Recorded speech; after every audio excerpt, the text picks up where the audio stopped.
नमस्कार, मैं स्वतंत्र कुमार और आप सभी का स्वागत करता हूं आपके अपने चैनल शॉर्ट हैंड टीम पर। तो दोस्तों, आज के इस वीडियो में दैनिक जागरण के संपादकीय से 434 शब्दों के डिक्टेशन को हम लोग लेने वाले हैं। इसे हम लोग दो अलग अलग स्पीड में लेंगे। पहली बार में 70 की स्पीड में, दूसरी और आखिरी बार में इसी डिक्टेशन को 80 की स्पीड में लेने वाले हैं।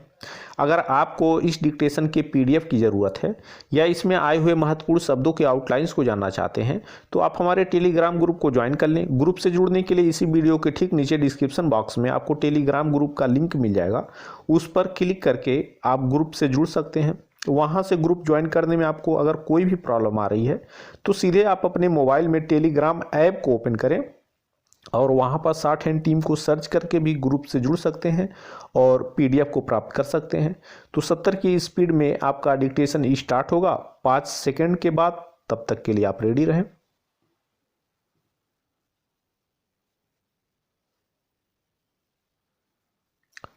स्टार्ट। राज्यसभा में राष्ट्रपति के अभिभाषण पर हुई चर्चा का जवाब देते हुए प्रधानमंत्री ने विपक्ष के आरोपों की हवा निकालने के साथ जिस तरह इस पर जोर दिया कि नए कृषि कानून आवश्यक क्यों हैं, उससे आम जनता को यह समझने में और आसानी होनी चाहिए कि कृषि कानून विरोधी आंदोलन की मांगें किस प्रकार देश के आम किसानों के हितों पर चोट पहुंचाने वाली हैं।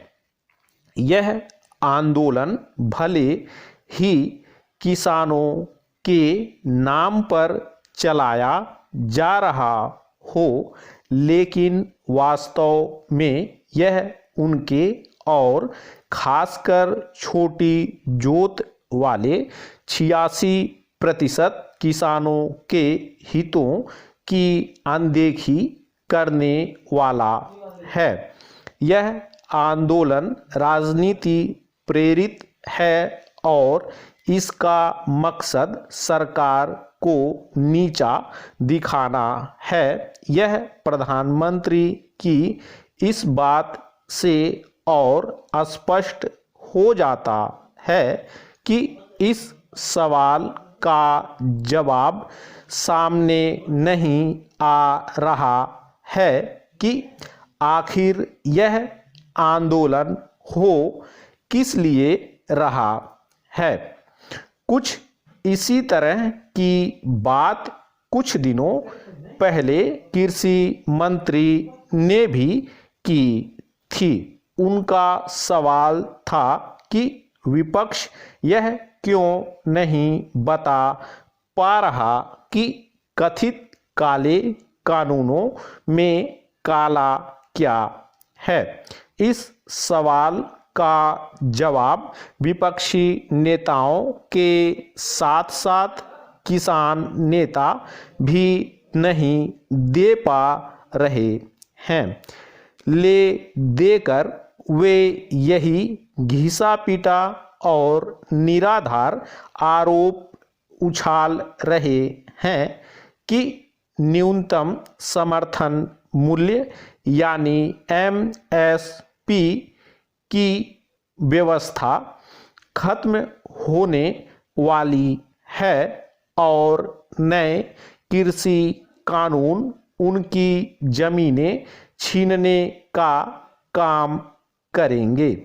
यह अच्छा हुआ कि प्रधानमंत्री ने इस झूठ को बेनकाब किया। उन्होंने पूर्व प्रधानमंत्री मनमोहन सिंह की उस टिप्पणी का जिक्र करके विपक्ष के यूं टर्न को भी रेखांकित किया जिसमें उन अड़चनों को दूर करने की जरूरत जताई गई थी जिनके चलते किसान अपनी उपज बाजार में नहीं बेच पाते। यह कहना कठिन है कि प्रधानमंत्री के संबोधन के बाद किसान नेताओं से बातचीत फिर से शुरू होने की सूरत बनेगी या नहीं, क्योंकि कई किसान नेता बात करने के बजाय उससे बचने की राह खोजते दिख रहे हैं। लेकिन इसमें कोई दो राय नहीं कि कृषि कानून विरोधी आंदोलन को सह समर्थन दे रहा विपक्ष अब और अधिक कमजोर जमीन पर खड़ा नजर आने लगा है। वह जिस तरह राज्यसभा की तरह लोकसभा में राष्ट्रपति के अभिभाषण पर चर्चा करने को तैयार हुआ, उससे यह स्वतः स्पष्ट हो गया कि उसके पास इतने दिनों तक हंगामा करते रहने का कोई तार्किक आधार नहीं था। यदि विपक्षी दल वास्तव में किसानों के हितों को लेकर चिंतित हैं, तो फिर उन्हें किसान नेताओं को उकसाने के बजाय उन्हें सरकार से बात करने के लिए राजी करना चाहिए। उन्हें इसकी अनदेखी नहीं करनी चाहिए कि कृषि कानून विरोधी आंदोलन में वैसे तत्व घुस आए हैं जिन्हें प्रधानमंत्री ने आंदोलनजीवी की संज्ञा दी। स्टॉप। दोस्तों, इसी डिक्टेशन को दूसरी बार में हम लोग 80 की स्पीड में लेंगे और आपका समय स्टार्ट होगा 5 सेकंड के बाद। तब तक के लिए आप रेडी रहें।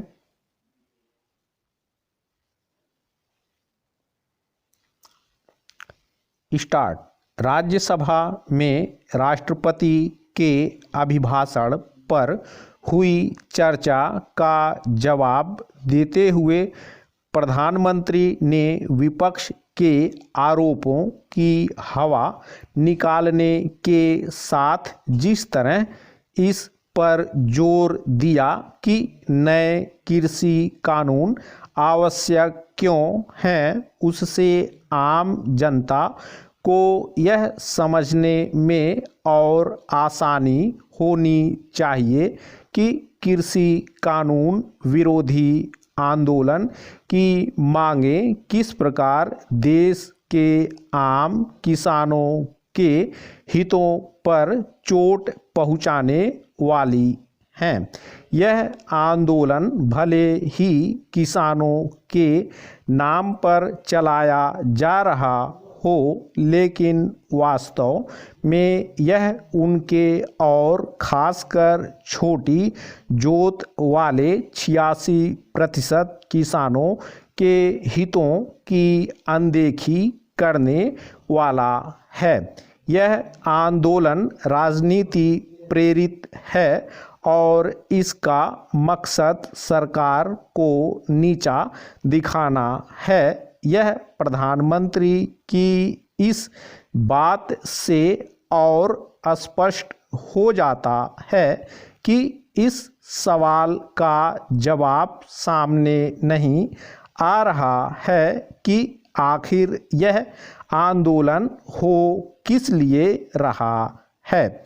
कुछ इसी तरह की बात कुछ दिनों पहले कृषि मंत्री ने भी की थी। उनका सवाल था कि विपक्ष यह क्यों नहीं बता पा रहा कि कथित काले कानूनों में काला क्या है।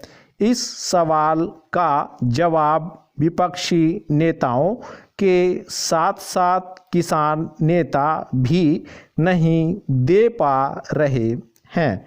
ले देकर वे यही घिसा पीटा और निराधार आरोप उछाल रहे हैं कि न्यूनतम समर्थन मूल्य यानी MSP की व्यवस्था खत्म होने वाली है और नए कृषि कानून उनकी जमीनें छीनने का काम करेंगे। यह अच्छा हुआ कि प्रधानमंत्री ने इस झूठ को बेनकाब किया। उन्होंने पूर्व प्रधानमंत्री मनमोहन सिंह की उस टिप्पणी का जिक्र करके विपक्ष के यू टर्न को भी रेखांकित किया, जिसमें उन अड़चनों को दूर करने की जरूरत जताई गई थी जिनके चलते किसान अपनी उपज बाजार में नहीं बेच पाते।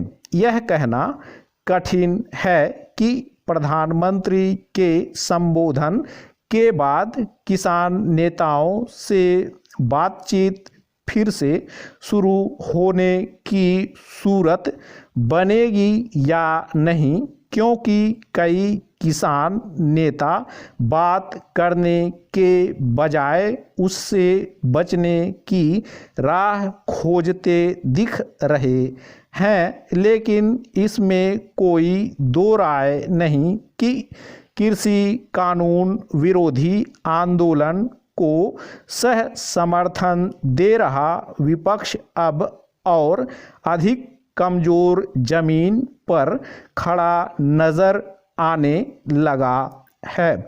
वह जिस तरह राज्यसभा की तरह लोकसभा में राष्ट्रपति के अभिभाषण पर चर्चा करने को तैयार हुआ, उससे यह स्वतः स्पष्ट हो गया कि उसके पास इतने दिनों तक हंगामा करते रहने का कोई तार्किक आधार नहीं था। यदि विपक्षी दल वास्तव में किसानों के हितों को लेकर चिंतित हैं, तो फिर उन्हें किसान नेताओं को उकसाने के बजाय उन्हें सरकार से बात करने के लिए राजी करना चाहिए। उन्हें इसकी अनदेखी नहीं करनी चाहिए कि कृषि कानून विरोधी आंदोलन में वैसे तत्व घुस आए हैं जिन्हें प्रधानमंत्री ने आंदोलनजीवी की संज्ञा दी। स्टॉप। तो दोस्तों, इस तरह से आज का वीडियो हम लोगों का कंप्लीट हुआ। मेरा प्रयास अगर आपको अच्छा लगा तो कृपया इस वीडियो को लाइक शेयर जरूर कर दिया करें। चैनल पर नए हैं तो चैनल को सब्सक्राइब करके जस्ट बगल में आपको बेल आइकन मिलेगा, उसे भी प्रेस कर दें ताकि मेरे लेटेस्ट वीडियोज आपको समय समय पर मिलते रहें और आप घर बैठे संकेत लिपि को सीख सकें।